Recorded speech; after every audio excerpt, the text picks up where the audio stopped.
surat yang dikirim ke penyidik maupun menyampaikan langsung bahwa sampel sudah melebihi 7 hari sehingga tidak bisa digunakan. Saya memenuhi surat panggilan sebagai tersangka pertama kali pada hari Rabu 26 September 2012. Saya tidak pernah menerima surat penetapan sebagai tersangka. Selesai pemeriksaan, Pak Sugeng Sumarno mengumumkan di depan para tersangka, penasihat hukum, dan penyidik bahwa semua tersangka ditahan mulai malam hari ini juga. Saya terkejut atas dasar apa kesewenangan penahanan ini. Semua tersangka laki-laki langsung dibawa ke rutan Salemba Cabang Kejaksaan Agung. Tidak ada keluarga saya yang menemani karena tidak mengira akan ditahan. Istri dan anak-anak saya jauh berada di Riau. Manajemen dan karyawan perusahaan pun sangat menyesalkan adanya penahanan ini dan merasakan kesedihannya hingga hari itu dikenang dengan Black Wednesday. Selama ditahan, istri, anak-anak, orang tua, keluarga, teman-teman kerja, dan tetangga sangat mendukung kami dan memberikan semangat. Masyarakat Minas mengumpulkan ratusan tanda tangan dukungan agar kami ditangguhkan penahanannya. Bersama perusahaan dan para penasihat hukum, kami pun meminta penangguhan penahanan beberapa kali, tapi tidak pernah dikabulkan. Sahabat-sahabat alumni ITB pun senantiasa mendampingi, memberikan semangat dan masukan-masukan dalam menghadapi kasus ini. Akhirnya, melalui perjuangan di pra-peradilan Pengadilan Negeri Jakarta Selatan, pada tanggal 27 November 2012, hakim memutuskan bahwa penahanan yang dilakukan penyidik tidak sah. Alhamdulillah kami bisa dibebaskan dari tahanan menjelang tengah malam.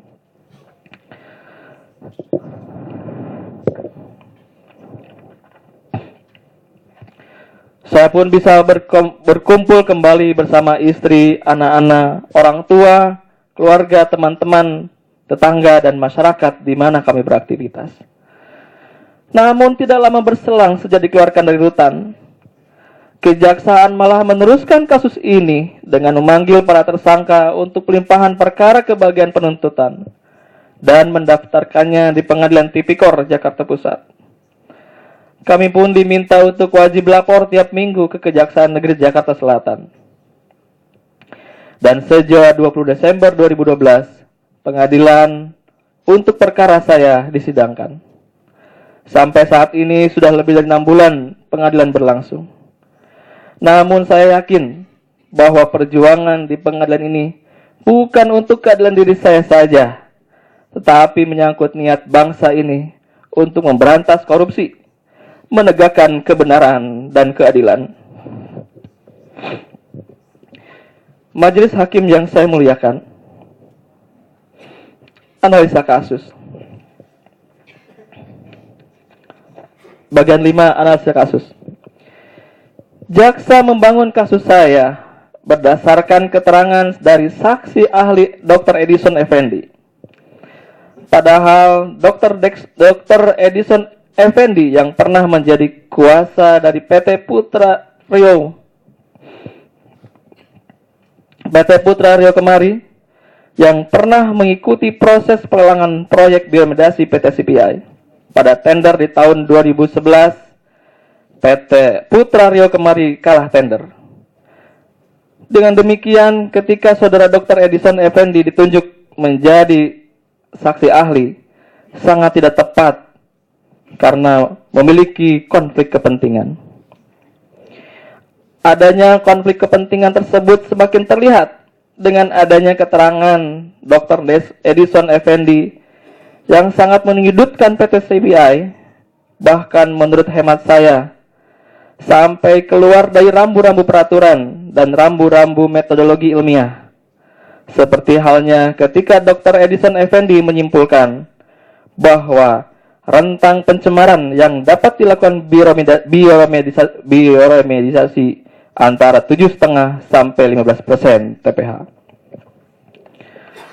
Padahal sebagaimana dijelaskan saksi-saksi dari KLH, yaitu Mas Neliati, Ridwan Tamin, dan Pak Wiryono, dan pendapat para ahli bioremedasi yang diajukan terdakwa atau penasihat hukum, yaitu Dr. Sri Haryati dari ITB, Dr. Linawati Harjito dari IPB, Profesor Udi Harto dari Lemigas, merujuk kepada aturan yang berlaku, yaitu sebagaimana diatur dalam pasal 2 ayat 3 Kepmen nomor 128 tahun 2003 tentang tata cara dan persyaratan teknis pengolahan limbah minyak bumi dan tanah terkontaminasi oleh minyak bumi secara biologis, Junto Lampiran 2, Keputusan Menteri Lingkungan Hidup nomor 128 tahun 2003, Tata Cara dan Persyaratan Teknis Pengolahan Limbah Minyak Bumi dan Tanah Terkontaminasi oleh Minyak Bumi secara Biologis, atau Kepmen 18 2003, pada bagian 2, Persyaratan Teknis Pengolahan, di mana pada bagian 2.1.3 huruf A disebutkan bahwa persyaratan limbah minyak bumi yang diolah secara biologis adalah sebagai berikut. A. Konsentrasi maksimum TPH awal sebelum proses pengolahan biologis adalah tidak lebih dari 15%. Berdasarkan ketentuan bagian 2.1.3 huruf A lampiran 2 Kepmen 128 2003, maka berdasarkan penafsiran gramatikal maupun penafsiran umum bagi saya yang awam dalam bidang hukum, tapi saya juga memahami bahasa matematika, maka pengertian tidak lebih dari 15% adalah misalkan 14,99%, 14%, 13%, 12%, 11%, 10%, 9%, 8%, 7%, 5%, 4%, 3%, 2%, termasuk 1%.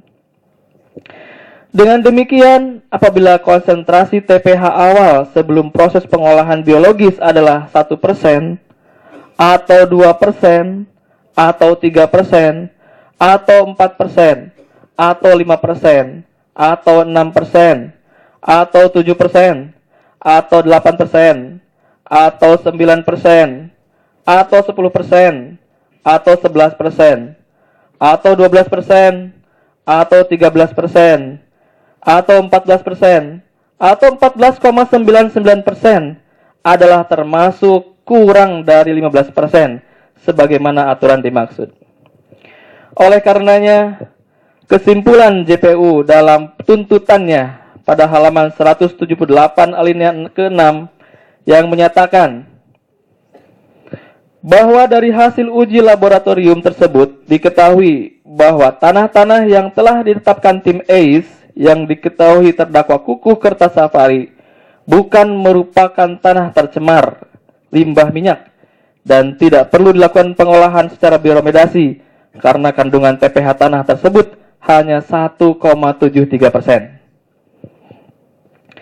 Haruslah dikesampingkan karena ini tidak berdasar.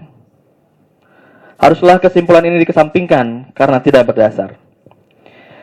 Kesimpulan jaksa penuntut umum bahwa kandungan TPH hanya 1,73%, sehingga tidak perlu dilakukan pengolahan secara bioremedasi, hanya semata-mata mengacu pada keterangan Dr. Edison Effendi. Padahal sesungguhnya Saudara Dr. Edison Effendi telah melakukan penyelundupan hukum dengan membuat satu aturan baru yang tidak merujuk pada aturan yang berlaku.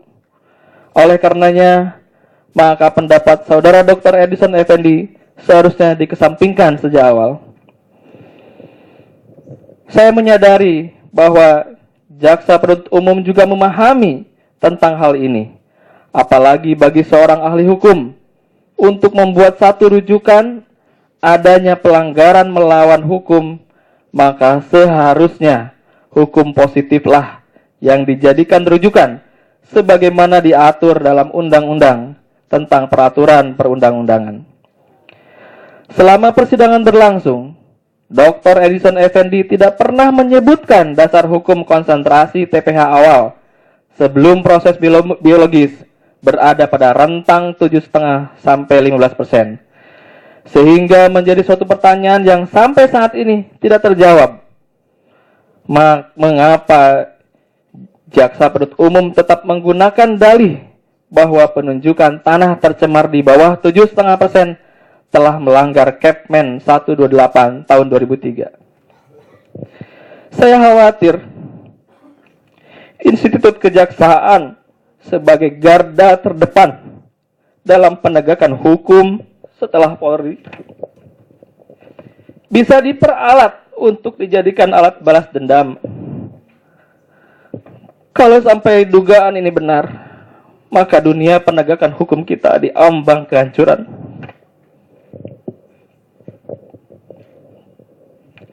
Majelis yang saya muliakan, persoalan berikutnya adalah ketika ahli menyatakan bahwa tanah terkontaminasi minyak pada stockpile lokasi pengambilan sampel di lokasi pengambilan sampel tidak perlu dibioremediasi karena TPH sama dengan 1,73% di SLS Minas.